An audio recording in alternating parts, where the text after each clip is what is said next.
Welcome to बक्सो free study YouTube channel, जो आपको अच्छी प्रतियोगी तैयारी के लिए कंटेंट उपलब्ध करवा रहा है। तो आइए मित्रों, हमारे चैनल में आपका स्वागत है।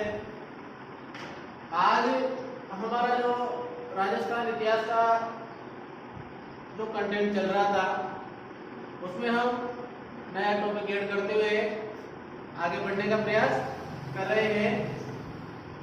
तो मित्रों, यह जो टॉपिक आपको आज पढ़ाने वाला हूँ, यह हर तरह की राजस्थान स्तर की जो परीक्षा होती है उसमें बहुत ही महत्वपूर्ण टॉपिक माना जाता है। यहाँ से कम 2-3 प्रश्न हर एग्जाम में इतिहास के आते हैं। तो आपसे निवेदन है कि आप इस टॉपिक को अच्छे से अच्छे तरीके से पढ़ने का प्रयास करें। तो आइए मित्रों, हम हमारे टॉपिक की ओर चलते हैं। जैसा कि हमने पहला जो टॉपिक पढ़ा था, नाम हमारा वो राजस्थान का नामकरण और इतिहास की विधियां। छोटे छोटे दो टॉपिक हमारे क्लियर हुए थे। अब प्यारे मित्रों, हमारा जो तीसरा जो टॉपिक है वह है इतिहास का स्रोत, यानी इतिहास किन किन स्रोतों से हमें मिला और जो इतिहास हम वर्तमान में पढ़ रहे हैं, ये इतिहास यहाँ किस किस आधार पर लिखा गया है। तो प्यारे मित्रों, हम इसी बेस पे बात करेंगे कि इतिहास के तत्व कौन से हैं और कहां-कहां से हमें इतिहास की सामग्री मिली, जिसके आधार पर हमको ये इतिहास लिखा हुआ मिलता है। मित्रों, इतिहास मुख्य रूप से स्रोत जो है इतिहास के, वह मोटे मोटे तौर पर 3 भागों में बांटे गए हैं। तो हम ये कह सकते हैं कि इतिहास को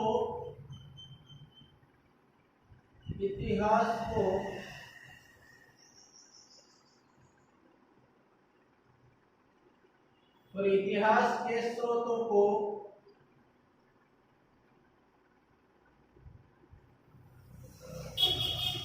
मुख्य रूप से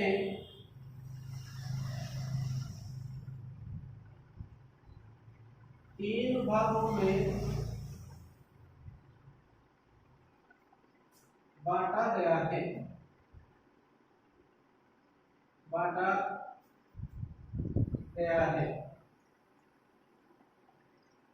अब प्यारे मित्रों, अपन बात करें कि साहब इतिहास के तीनों स्रोत कौन कौन से हैं, तो हम देखते हैं।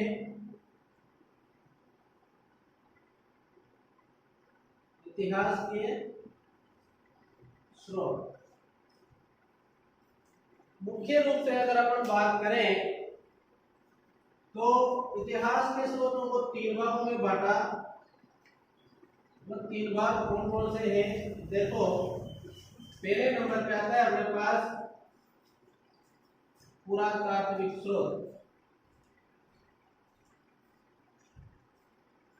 पहले नंबर पे आता है अपने पास पुरातात्विक स्रोत।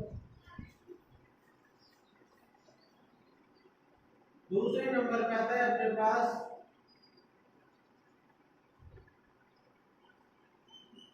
साहित्यिक स्रोत।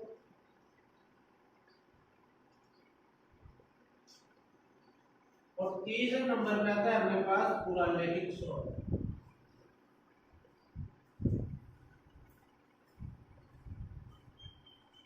तो प्यारे मित्रों, जैसा कि आपको यहाँ पर दिखाई दे रहा है, 3 प्रकार के स्रोत अपने पास है। पहले तो पुरातात्विक स्रोत है, फिर साहित्यिक स्रोत है और फिर पुरालेखिक स्रोत। यहाँ पर 3 प्रकार के स्रोत अपन देख पा रहे हैं। अब अपन बात करें कि पुरालेखिक स्रोतों के अंतर्गत क्या क्या चीजें आती हैं, तो देखो, पुरालेखिक स्रोतों के अंदर शिलालेख,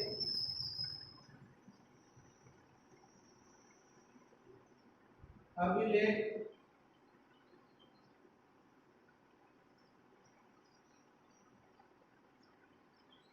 सिक्के व ताम्रपत्र,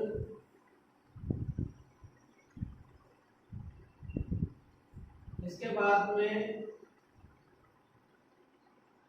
बर्तन, और कुछ कलाकृतियां भी अगर अपन को स्रोतों के रूप में मिली है तो उनको भी अपन पुरातात्विक स्रोतों के अंदर लेते हैं।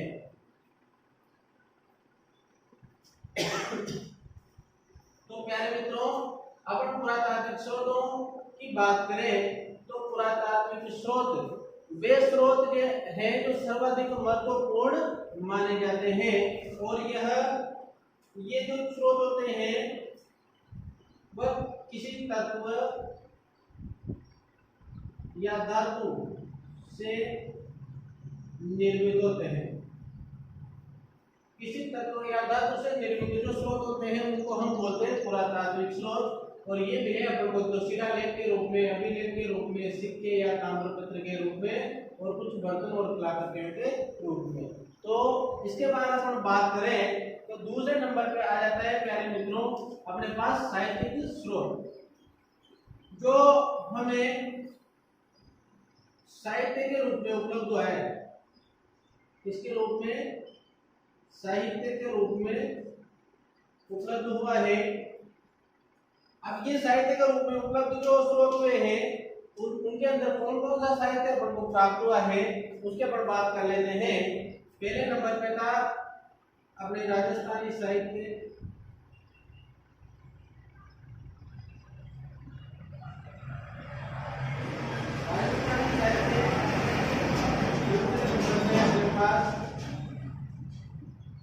हिंदी साहित्य,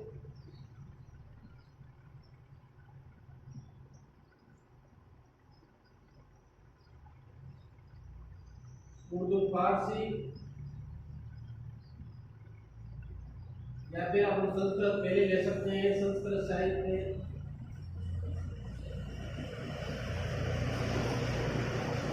इसके बाद चौथे नंबर पे है उर्दू फारसी साहित्य,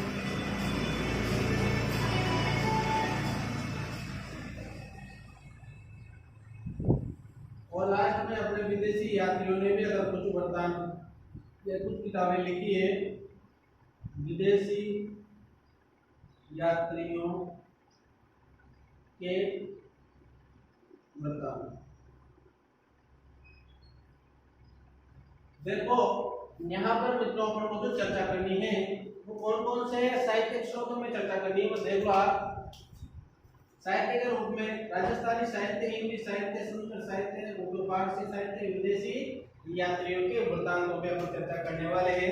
अब प्यारे मित्रों अपन बात करें पुरालेखिक स्रोतों की तो शासन प्रणाली में प्रचलित यूं मान सकते हैं हम, शासन प्रणाली में प्रचलित, यानी कि अपन को जो शासन प्रणाली जो राजाओं का शासन हुआ करता था उसमें जो अंतर पत्र व्यवहार हुआ करता था उस पत्र व्यवहार के अंतर्गत अपन को कौन कौन से स्रोत मिले हैं तो उन स्रोतों की भी अपन बात कर लेते हैं मित्रों। तो यहाँ पर कुछ शासकीय स्रोत मिले, कुछ अर्धशासकीय मिले,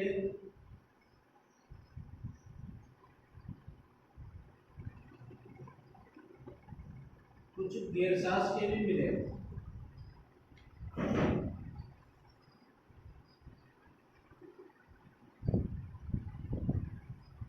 और लास्ट में एक और बच जाता है अपने पास व्यक्तिगत दस्तावेज। कुछ जगह से हमको व्यक्तिगत रूप से भी पत्रावली या फिर कुछ चीजें मिली हैं उनको अपन इसके अंदर लेते हैं। तो प्यारे मित्रों यहाँ पर 4 स्रोत अपन को मिले, हालांकि ये ज्यादा अपने लिए महत्वपूर्ण नहीं है लेकिन फिर भी अपन जान लेते हैं। शासकीय स्तर पर, अर्धशासकीय स्तर पर, गैर शासकीय स्तर पर दस्तावेज व्यक्तिगत रूप से जो प्राप्त हुए। शासकीय जो शासन में प्रचलित थे, अर्धशासकीय जो जनता और शासन के मध्य पत्र व्यवहार को प्रदर्शित करते हैं, अर्धशासकीय, गैर शासकीय जो जन व्यवहार में एक दूसरे व्यक्ति द्वारा पत्र व्यवहार किया जाता था वही गैर शासकीय स्रोत कहलाते थे। और व्यक्तिगत दस्तावेजों की बात करें तो पर्सनल अगर किसी को अपन स्रोत के रूप में या फिर पत्र के रूप में भेजते तो व्यक्तिगत दस्तावेज में माने जाते थे। तो प्यारे मित्रों यहाँ पर इतिहास के स्रोतों पर अपन बात कर रहे हैं। इतिहास के स्रोत 3 प्रकार के हैं जैसा कि आपको दिखाई दे रहा है, अच्छी तरह से समझना है। अब प्यारे मित्रों आगे चलने का प्रयास करते हैं। तो पहले नंबर में जो अपना आ जाता है वह आ जाता है मित्रों पुरालेखित स्रोत। कौन सा आ जाता है? पुरालेखित स्रोत।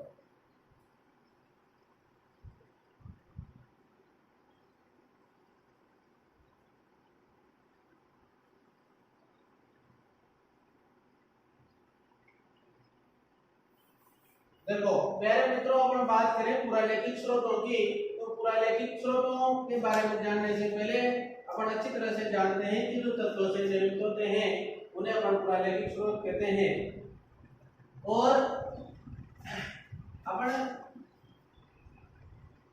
तत्व या धातु से निर्मित, ये कॉमन रूप से इसकी परिभाषा हो जाती है। इसके बाद में अपन आगे जब चलते हैं तो अपन बात करते हैं अभी शिलालेखों की, अभिलेखों की। तो प्यारे मित्रों, अपन ने पढ़ा है कि अभिलेखों के अध्ययन को अपन क्या कहते हैं? अभिलेखों के अध्ययन को अभिलेखों के अध्ययन को एपिग्राफी कहा जाता है। क्या कहा जाता है? एपिग्राफी कहते हैं। इसके बाद में अगर बात करें तो भारत में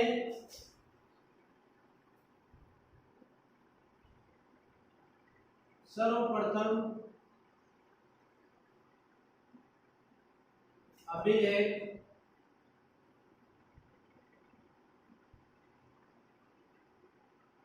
सम्राट अशोक ने बनवाया। भारत में सर्वप्रथम अभिलेख बनवाने का जो श्रेय जाता है वो सम्राट अशोक को जाता है।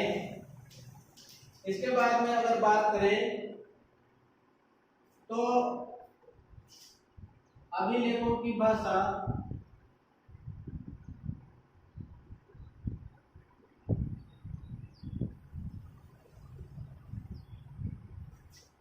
संस्कृत, पाली, प्राकृत या अपभ्रंश है। तो मित्रों की भाषा क्या मानी गई है? संस्कृत, पाली, प्राकृत या अपभ्रंश भाषा में ये लिखे गए हैं। और इनकी जो प्रकृति है, अभिलेख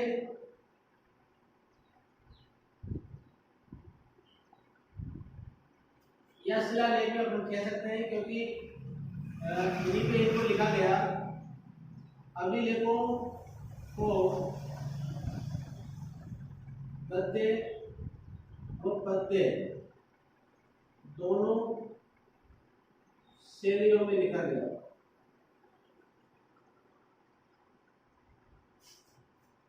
गद्य और पद्य दोनों शैलियों में अभिलेखों को लिखा गया। अगर बात करें तो संस्कृत भाषा का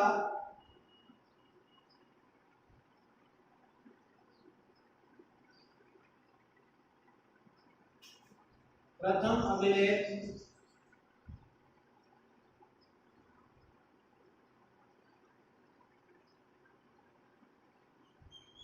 संस्कृत भाषा का प्रथम अभिलेख जूनागढ़ का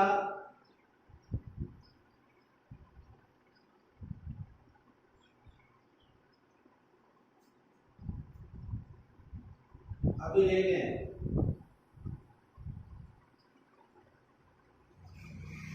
अभिलेख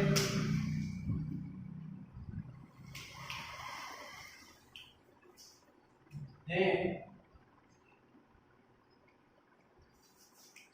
और आगे बात करें, अगर अभिलेख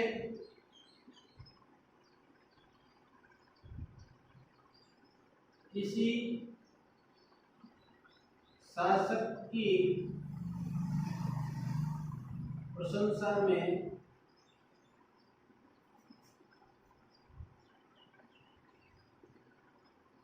लिखे गए तो उन्हें प्रशस्ति,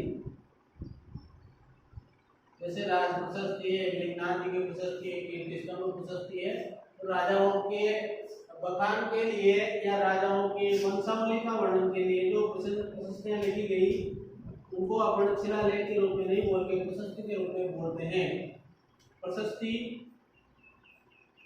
कहा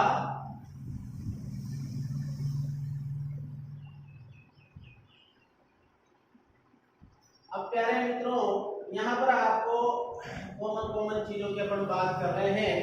जिस तरह से अपन शिलालेख अभिलेखों की बात करेंगे तो दोनों को अपन सम्मिलित रूप में पढ़ेंगे। इस शिलालेख और अभिलेख, यहाँ पर अपन बात कर रहे हैं शिलालेख या अभिलेख। अपने लिए दोनों चीज ज्यादा इंपॉर्टेंट है, वही आपको यहाँ पर अच्छे से पढ़ाने का प्रयास करेंगे कि अभिलेख शिलालेखों में जो अधिकांश प्रश्न पूछा जाता है वो अधिकांश इस तरह से आता है कि भाई अगर किसी शिलालेख के अंदर किसी राजा को कोई उपाधि दी गई है, किसी वंश के लिए कई प्रकार की उपलब्धियों का वर्णन किया गया है, किसी स्थान का नाम उन्हें दिया गया है, उसकी रचना किसी स्पेशल किसी विशेष व्यक्ति के द्वारा की गई हो तो वह उसमें दिया है। तो इस प्रकार से शिलालेख का प्रश्न अपने पास बन जाता है। अब अपन आगे बात करें, उसके पहले आप एक बार इसको देखें ढंग से और समझने का प्रयास करें कि साहित्य के स्रोतों को तीन प्रकार से बांटा गया है। सॉरी, इतिहास के स्रोतों को तीन भागों में बांटा है। वो जो तीनों भाग हैं, तो तीनों भाग आपके सामने पुरातात्विक स्रोत, साहित्यिक स्रोत और पुरातत्विक स्रोतों के रूप में है। और आप देख पा रहे हो कि कौन कौन से स्रोतों में कौन कौन से अपन को मिल रहे हैं। अपन बात करें पहले नंबर पे पुरातत्विक स्रोतों की, जो किसी तत्वों से निर्मित है। उसके अंदर आ जाता है अपने पास शिलालेख और अभिलेख। अभिलेखों की बात करेंगे तो अभिलेखों के अध्ययन को अपन एपिग्राफी देते हैं और सर्वप्रथम सम्राट अशोक ने लिखा है और इनकी भाषा संस्कृत, पाली, प्राकृत या ग्रंथ मानी जाती है। अभिलेखों को गद्य और पद्य दोनों शैलियों में लिखा गया। संस्कृत भाषा का प्रथम अभिलेख जूनागढ़ का रुद्रदामन का अभिलेख है। रुद्रदामन प्रशस्ति जिसको भी बोला जाता है वही ये माने गए। अभिलेखों को अगर किसी की प्रशंसा में लिखा जाता था तो ये अभिलेख प्रशस्ति कहलाते थे। इस प्रकार से अपने पास ये चीज है।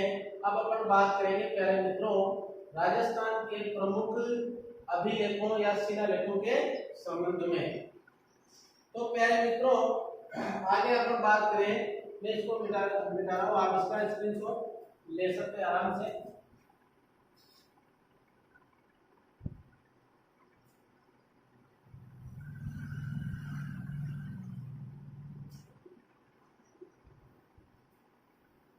तो प्यारे मित्रों अपन बात कर रहे हैं अभिलेख शिलालेखों की, तो अपन बात करें आगे।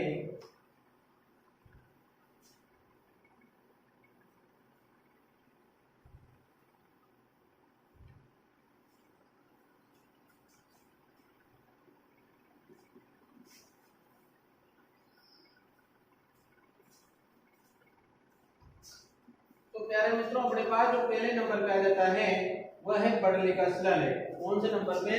पहले नंबर पे, एक नंबर पे जो आ रहा है अपने पास वह है बड़ली का शिलालेख। ये अपन को कहाँ मिला? ये बड़ली अजमेर के अंदर अपन को मिला था। कहाँ मिला ये ध्यान रखिए आप। बड़ली का शिलालेख अपन को मिला बड़ली अजमेर। इसकी खास बात क्या है? इसकी खास बात यह है कि यह राजस्थान का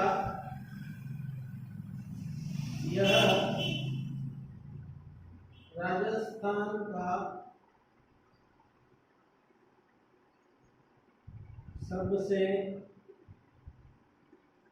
प्राचीन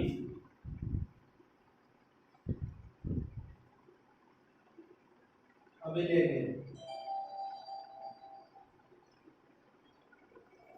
प्यारे मित्रों, यह राजस्थान का सबसे प्राचीन अभिलेख है। जैसा कि आपको नजर आ रहा है, मैंने लाइन लिखी है कि यह राजस्थान का सबसे प्राचीन अभिलेख है।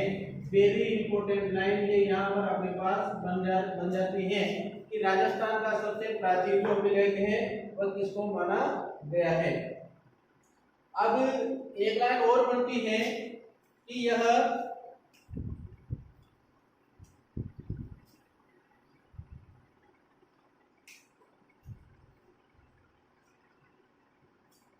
भारत में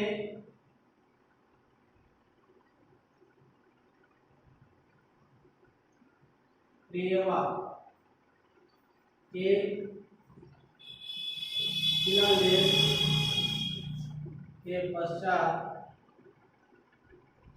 यही सबसे प्राचीन माना जाता है।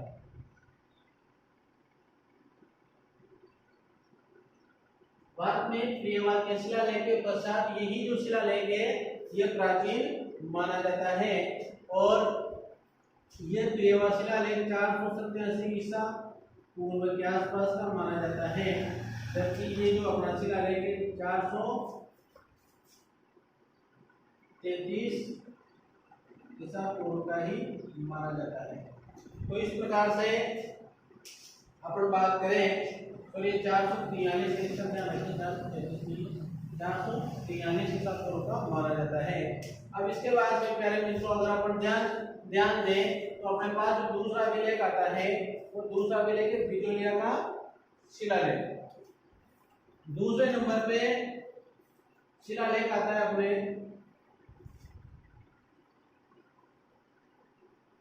बिजोलिया का शिलालेख। बिजोलिया का शिलालेख 1169-70 ईस्वी में कहां पर मिला साहब? बिजोलिया कहाँ है? भीलवाड़ा। ये चीज ध्यान रखें। इसके बाद आगे बात करें तो किस भाषा में लिखा गया? तो संस्कृत भाषा में इसको लिखा गया। किस भाषा में लिखा गया? इसको संस्कृत भाषा में लिखा गया। और इसमें जो वर्णन मिला वह किसका मिला? वह मिला अजमेर व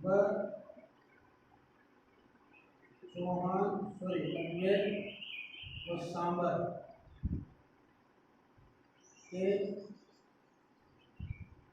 चौहानों की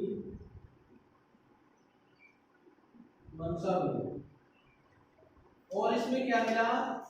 तो प्यारे मित्रों इंपोर्टेंट है, इस बिजोलिया के शिलालेख के अनुसार सांभर झील का निर्माण, सांभर झील जो जयपुर में है का निर्माण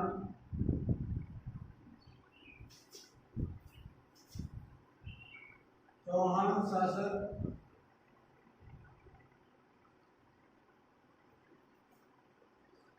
वासुदेव प्रथम ने करवाया। वासुदेव प्रथम ने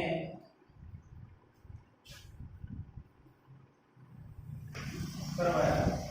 अब इसके बाद में अगर अपन बात करें तो इस शिलालेख में और क्या मिला मित्रों? तो इस शिलालेख में राजस्थान के विभिन्न नगरों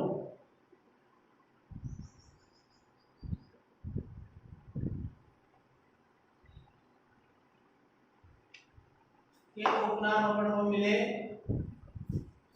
जैसे जाबालीपुर, हमीरपुर, आलोर। तो ये जाबालीपुर, हमीरपुर, आलोर, इस प्रकार से ये नाम अपन को इसमें मिले। अब इस शिलालेख के बारे में अगर अपन बात करें तो महत्वपूर्ण चीज है कि इस शिलालेख में चौहानों को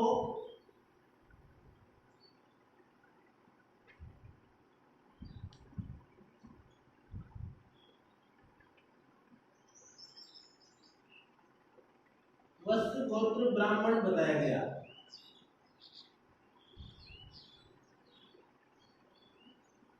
क्या बताया गया है?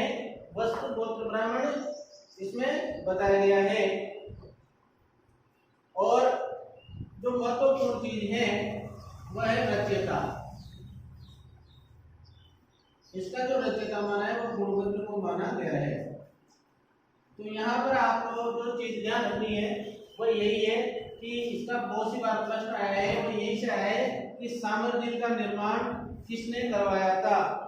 बिजोलिया शिलालेख के अनुसार वासुदेव प्रथम को, जो चौहान राजा था, उसको ही इसका निर्माणकर्ता माना जाता है। इसके बाद में विभिन्न नगरों का जो उपनाम है वो इसमें मिलता है। और एक प्रश्न यहाँ से भी आएगा कि वेरी इंपॉर्टेंट है मित्रों कि चौहानों को ब्राह्मण की शिलालेख में कहा गया है। ये भी प्रश्न इसने हमसे पूछ लिया है, तो यहाँ पर अपन इसके बारे में ये चीज भी ध्यान रखने का प्रयास करेंगे। तो इसके अंदर दो चीज इंपोर्टेंट है अपने लिए। बिजोलिया शिलालेख में कि साम्राज्य का निर्माण किस शिलालेख के अनुसार वासुदेव प्रथम ने करवाया, और चौहानों को वत्स गोत्र ब्राह्मण किस शिलालेख के अंदर बोला गया है। इसके बाद में अगर अपन बात करें तो तीसरे नंबर पे जो अपने पास टॉपिक आ रहा है वह है चिरले का शिलालेख। तीसरे नंबर पे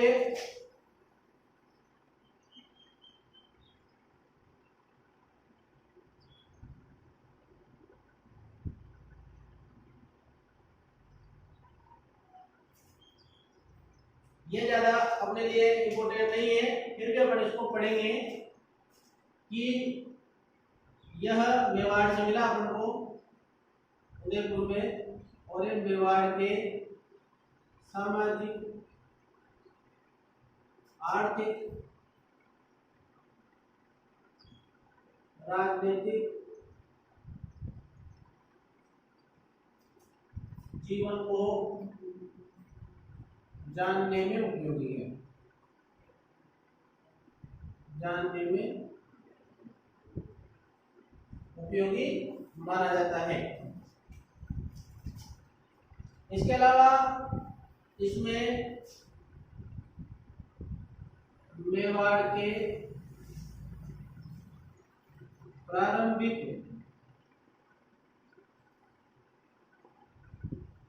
शासकों की वंशावली का वर्णन मिलता है, जिसके अंदर जयद्रथ सिंह, तेज सिंह आदि शासकों के बारे में अपन को इसकी जानकारी मिलती है। इसके अलावा इसमें ज्यादा इंपोर्टेंट नहीं है। इस शिलालेख में जो रचनाकार था इसका पार्श्वनाथ, इसने 36 श्लोक 51 पंक्तियों में लिखे।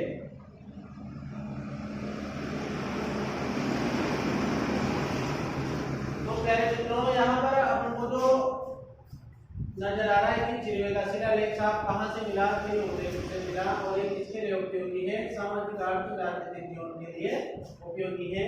और मुख्य रूप से ये प्रश्न यहाँ से पूछ लिया गया है कि जयद्रथ सिंह और तेज सिंह की वंशावली का वर्णन किस शिलालेख से मिला है। तो इतना सा प्रश्न अपने पास यहाँ से इंपोर्टेंट हो रहा है, तो इसको आप अच्छे तरीके से ध्यान रखें। देखो यहाँ से अपन ने जो चीज पढ़ी उसके संबंध में प्रश्न बन रहा है, वहां मैं आपको प्रत्येक चीज बता रहा हूँ। इसके बाद अगर आप आगे बढ़े तो अपना जो चौथे नंबर का आ जाता है वो आ जाता है सममौलिक का शिलालेख।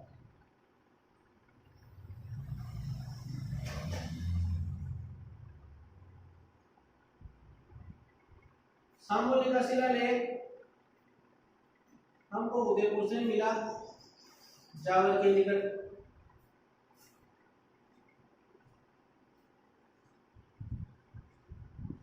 और इस शिलालेख में मुख्य रूप से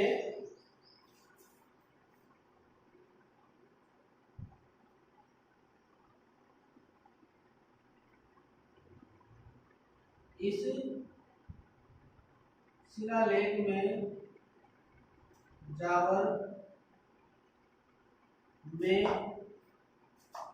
स्थित खान के संबंध में, या दस्ते की खान लिख सकते हैं, खान के संबंध में वर्णन अपन को मिलता है। इसके बाद में अगर अपन बात करें तो ये ज्यादा इंपॉर्टेंट नहीं है। इसमें राजा शिलादित्य जो घोईल शासक था, राजा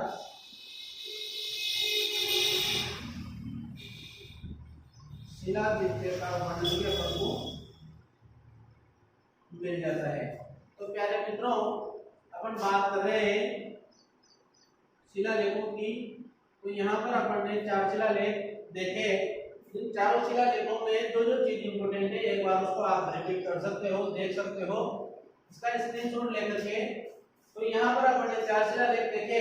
पहला जो शिलालेख है वो बडली का शिलालेख है। प्यारे मित्रों, बडली का शिलालेख अपन को कहाँ मिला, मुझे आपको बताने की जरूरत नहीं, नजर आ रहा है कि बडली का शिलालेख हमको 443 ईसा पूर्व अजमेर से प्राप्त होता है। यह राजस्थान का सबसे प्राचीन शिलालेख माना जाता है और ये राजस्थान नहीं भारत का दूसरा सबसे प्राचीन शिलालेख माना जा सकता है, क्योंकि इससे पहले केवल एकमात्र प्रियवा का शिलालेख ही हमको 487 ईसा पूर्व में प्राप्त होता है। इसीलिए ये हमारे लिए इंपोर्टेंट है, कौन सी एग्जाम में पूछने लायक है कि भाई राजस्थान का सबसे प्राचीन अभिलेख कौन सा है, शिलालेख कौन सा है, तो वो कौन सा है, बडली का शिलालेख जो हमको अध्ययन से प्राप्त होता है। दूसरे नंबर पे बिजोलिया का शिलालेख जो भीलवाड़ा में, मुख्य रूप से इसका ध्यान रखें, इसका रचनाकार पूछा गया है। आज तक जो क्वेश्चन पूछे गए हैं रिपीट होने के चांसेस उनके ही है। किस भाषा में, किस संस्कृत भाषा में, इसका रचनाकार कौन है, तो गुणभद्र है। इसमें क्या वर्णन मिला कि तो इसमें विविध जो नगर है उनके उपनाम मिले। इसमें चौहानों को वत्स गोत्र ब्राह्मण बताया। और इसमें एक चीज और स्पेशल ध्यान रखना, इसके अनुसार साम्राज्य जी का निर्माता वासुदेव प्रथम को माना जाता है। इसके बाद में ये जो इम्पोर्टेंट अपने लिए ज्यादा नहीं है, चिरवे का शिलालेख केवल जयद्रथ सिंह और तेज सिंह जो प्रारंभिक शासक है चित्तौड़ के, उनके समझ में आता है। और लास्ट में अपने पास चौथे नंबर पे सममौलिक का शिलालेख उदयपुर से प्राप्त हुआ। इसमें मुख्य रूप से जो उदयपुर में जावल के अंदर जो दस्ते की खान थी उसके संबंध में अपन को जानकारी प्राप्त होती है। तो प्यारे मित्रों, आप इसका स्क्रीनशॉट ले लें। इसको आगे बढ़ते हैं अपन।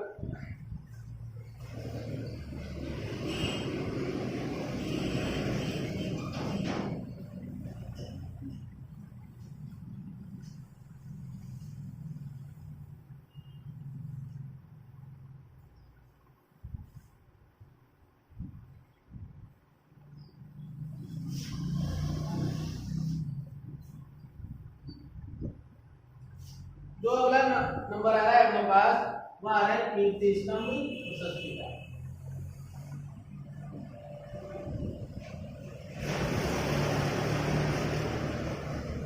प्यारे मित्रों, जैसा कि मैंने आपको बता रखा है कि प्रशस्ति और शिलालेख में क्या डिफरेंस है। तो प्रशस्ति और शिलालेख में थोड़ा सा डिफरेंस यही है कि प्रशस्ति तो किसी भी शासक की प्रशंसा में गए गए के रूप में लिखी जाती है या उत्कीर्ण की जाती है, और शिलालेख मुख्य रूप से किसी भी शिलापट पर उत्कीर्ण कर दिया जाता है। तो यहाँ पर अपन चर्चा कर रहे हैं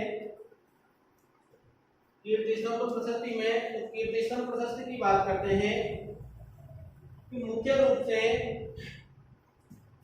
इसमें क्या वर्णन मिला अपन को। एक तो अपन को मिला इसमें महाराणा कुंभा की उपाधियों का वर्णन, महाराणा कुंभा की उपाधियों का वर्णन।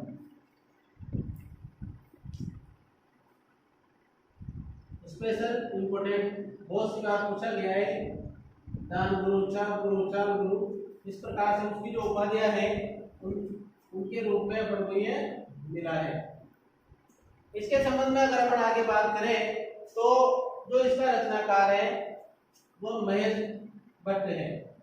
ध्यान रखें, इसका रचनाकार है महेश भट्ट। इसके बाद अगर अपन इसके संबंध में और अधिक बात करें तो कीर्तिस्तंभ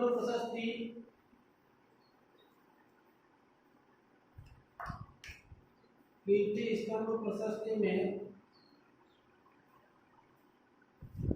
महाराणा कुंभा के समकालीन अन्य शासकों का भी वर्णन है।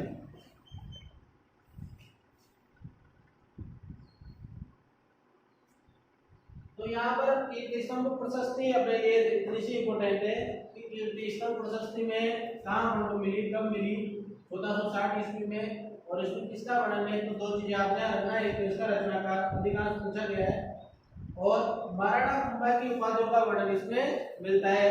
कई बार प्रश्न ये यहीं से उठ के आ जाता है कि महाराणा कुंभा की उपाधियों का वर्णन अपन को किस शिलालेख में या प्रशस्ति में मिलता है।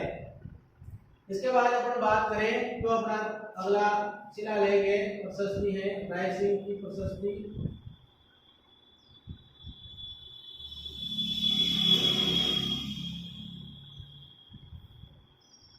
रायसिंह की प्रशस्ति प्यारे मित्रों अपन को बीकानेर से प्राप्त होती है और ये 1594 के आसपास अपन को मिली।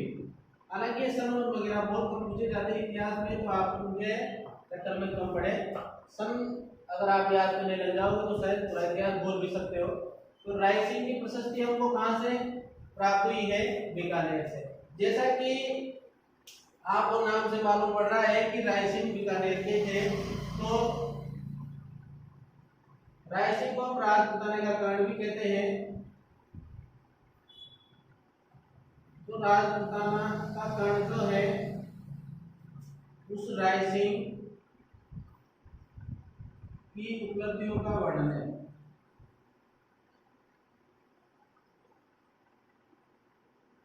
ध्यान रखिए, प्रश्न कई बार पूछा जा चुका है कि राज बताने का कारण किसको कहा जाता है, तो वो कहा जाता है रायसिंह को। ये क्यों कहा जाता है ये भी हमको ध्यान होना चाहिए, क्योंकि जो दानवीर होता है उसी को कर्ण कह सकते हैं अपन। तो इन्होंने अपने राज्य का आधा धन अपनी प्रजा को दान कर दिया था, इसलिए राज बताने का कारण हम इनको कहते हैं। इसके अलावा इसमें ज्यादा इंपोर्टेंट नहीं है। अपन मानते हैं कि बीकानेर की स्थापना राव बीका ने करी थी, तो इसमें राव बीका से लेकर रायसिंह तक के शासकों की वंशावली मिलती है। वंशावली का वर्णन अपन को मिलता है। राव बीका से लेकर रायसिंह तक की शासकों की वंशावली का वर्णन अपन को इसके अंदर मिलता है। अगर आप इसके रचनाकार की बात करें तो इसका जो रचनाकार है जयिता नाम जैनुनिया।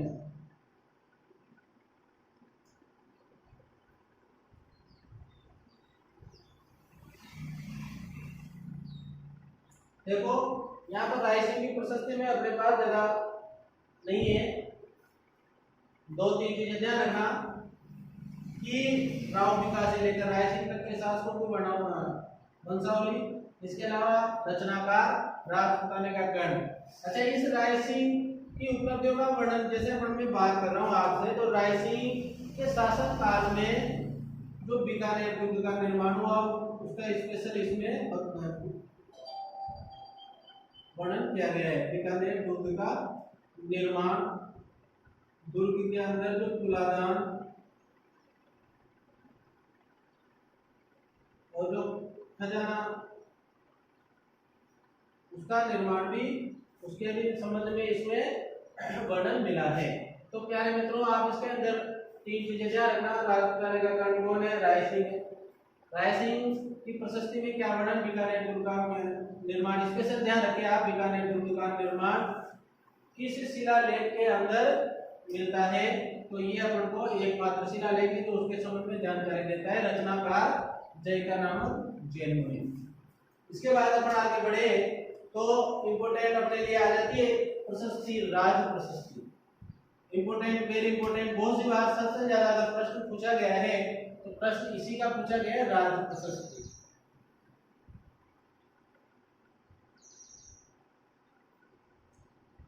अब देखो, राज प्रशस्ति अपन को कहाँ मिलती है? ये राजसमंद में नौचौकी पहाड़ है, राजसमंद झील पर, नौचौकी पहाड़ राजसमंद झील पर,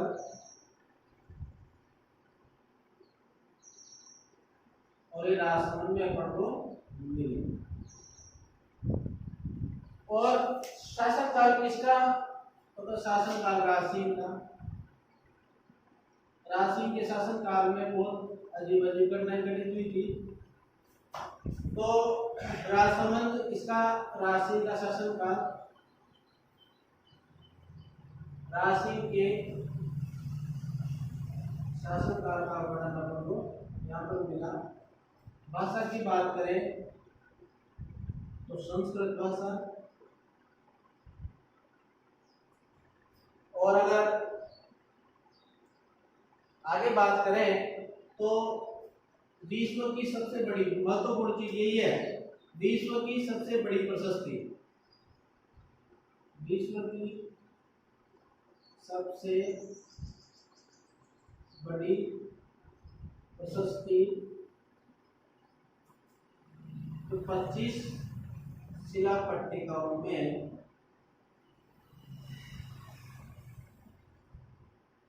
निर्मित है। 25 शिला पट्टिकाओं में निर्मित विश्व की सबसे बड़ी प्रशस्ति मानी जाती है। और विश्व का, यूं बोल सकते हैं अपन, इतिहास के स्रोत में विश्व का सबसे बड़ा अगर खजाना मिला तो यही मिला, क्योंकि इतनी बड़ी प्रशस्ति हमको कहीं पर भी विश्व में नहीं मिलती है। अब देखो इसके अंदर क्या क्या मिला अपन को?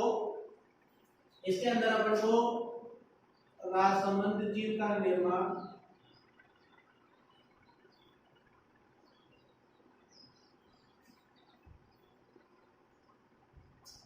तुलादान महल का निर्माण, राज सिंह की विधियों का उल्लेख,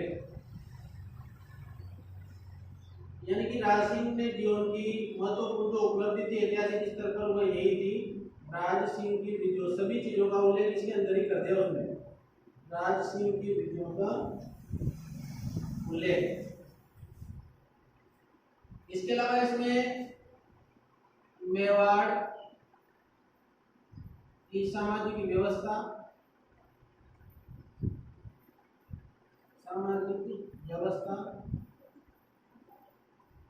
कारीगरों व मजदूरों को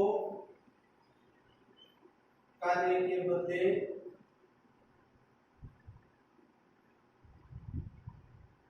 धन देने का वर्णन,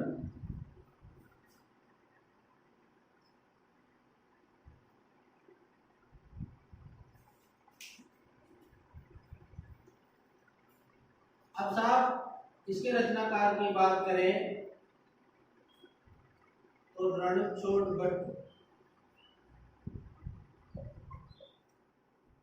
भट्ट इसका रचनाकार माना जाता है। और एक वेरी इंपॉर्टेंट चीज है इसमें, महाराणा प्रताप का पुत्र था अमर सिंह द्वारा मुगलों से की गई संधि का उल्लेख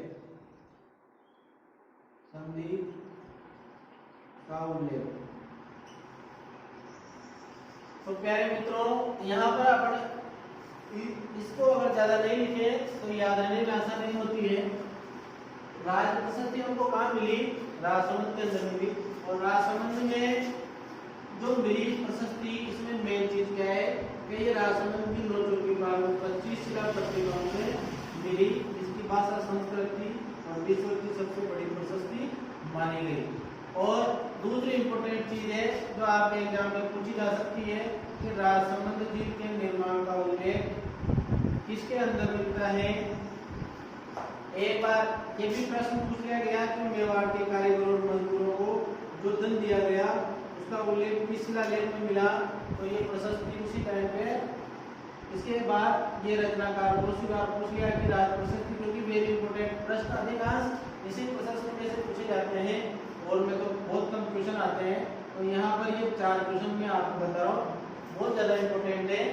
एक बार ये भी क्वेश्चन पूछ लिया गया कि राज प्रशस्ति की भाषा कौन सी है, तो आप विशेष रूप से इस प्रशस्ति को ध्यान रखें कि इस प्रशस्ति के जो प्रश्न है उनको सही कैसे करें। तो इसके लिए अपन को ये ध्यान रखना है इस प्रशस्ति का कि भाई इसका रचनाकार रणछोड़ भट्ट है, भाषा कौन सी है? संस्कृत है, विश्व की सबसे प्राचीन है।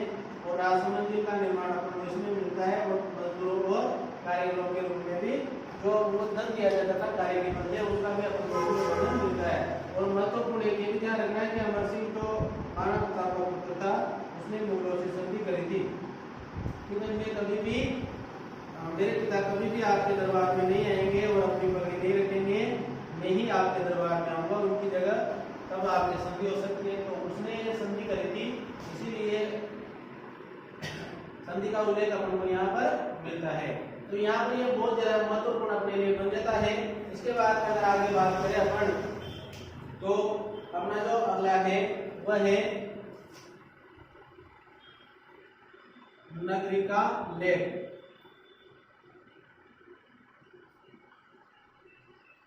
नगरी का लेख अपन को कहां से मिला?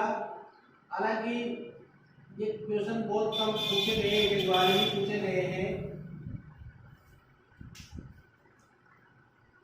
इसमें कुछ भी नहीं है। चित्तौड़ का नाम माध्यमिका या मध्यमिका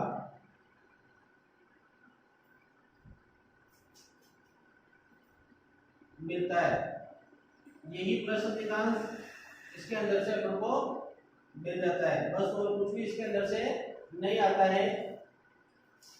अब इसके बाद में अपन बात करें आगे, तो नवे जो अगला जो अपना शिलालेख आ रहा है। हाँ तो मित्रों, आज अपने इतिहास के स्रोत पढ़े। इतिहास के स्रोतों में हमने जो विभिन्न चीजें पढ़ी उसको आप दोबारा रिवाइज करें, अच्छी तरह से याद करें और चैनल को अधिक से अधिक शेयर करें और इसको सब्सक्राइब करें। आपका बहुत बहुत धन्यवाद।